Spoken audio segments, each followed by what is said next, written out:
Yoo yaa nagaa waaqayyoo waaqa jiraataa biyyaaf mana jirtanitti isiniif haa baay'atu. Obboloota koo hunda keessanuufuu biyya jirtan mana jirtanitti nagaa waaqayyoo isiniif haa baay'atu.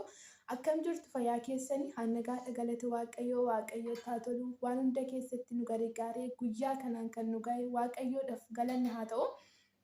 Hunduma keessanuyyuu bagattiin isin ga'e kan bara 2015 akka biyya keessatti ayyaana Faasikaa gooftaan keenya Yesuus Kiristoos du'a mo'ee kan ka'e kan bara 2015tiin baga isiniin ga'e isiniin jedha obboloota koo hunda keessanii. Waaqayyo dammoo bara kana keessa bara mo'ichaa bara ulfina waaqayyootti argitan bara hunduma keessatti bara waaqayyo isinitti gammadu barri kun isiniif haa ta'u isiniin jedha obboleewwan koo. Akkasuma immoo kan bara dhuftuutiin illee waaqayyo isin haa ga'u hunda keenya nuun haa ga'u isiniin jedha.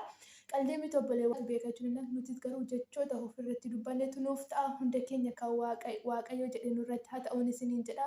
Hundi keessanuu baga geessan isiniin jedha obboleewwan koo.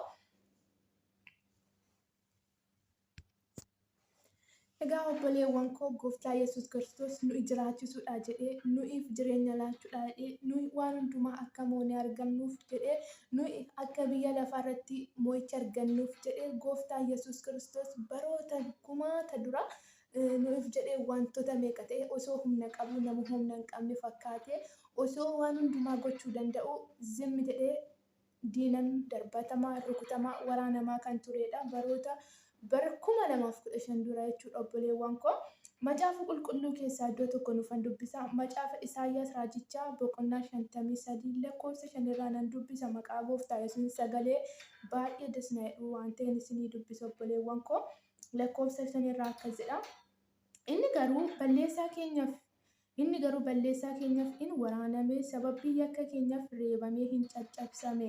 Nuyi nagaa akka argannuuf inni hadamame madaa'uu isaatiin fayyinni nuuf in argame jedha. Halleluuyaa.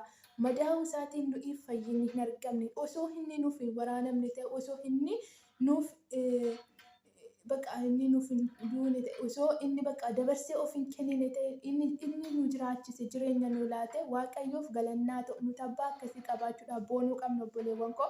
Ammallee gooftaan isin haa eebbisu obboleewwan koo warri gooftaa Yesuus Kiristoos fayyisaa lubbuu keessanii fudhatanii fudhannee kottaa gara Yesuus Kiristoos gooftaa Yesuusin ala jireenyi bara baraa hin jiru isiniin jedha. Eebbifamaa ayyaana gaarii isiniif haa ta'u waaqayyo gooftaa Yesuus Kiristoos isin wajjiniin haa ta'u.